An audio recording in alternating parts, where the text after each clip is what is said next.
last time we took the survey, we honed in on the areas of trust and transparency in communication.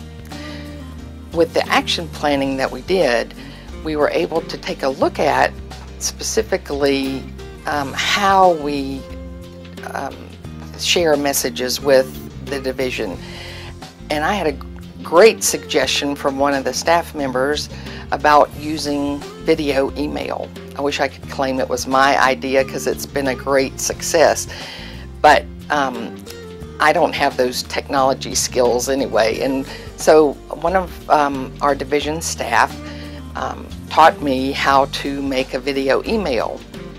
And the great thing about that is that it gives a visual of me giving the message so that it is, they can see my body language, they can hear my intonations, and you know how email can be so misinterpreted.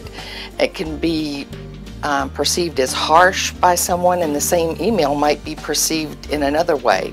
But when you get all the components of communication linked together and people can see it and hear it, it makes a big difference.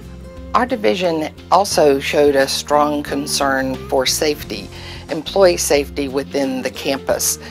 So we wanted to address that in our action planning, and we invited representatives from Protective Services to come to our staff meeting, and they really gave us a great presentation, helping us know about some of the safety precautions that they've put in place that the staff weren't aware of, and encouraging each of us to go in groups to our cars, especially those staff that work in the evenings and on weekends when the traffic patterns of people walking to and from the garages is much less frequent, or to use the escorts from Protective Services that they highly encourage us to use.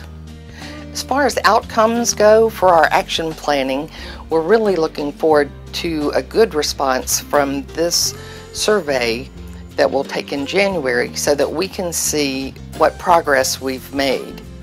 I found the whole survey experience to be very positive. We learned a tremendous amount about ourselves, about how we interact with others.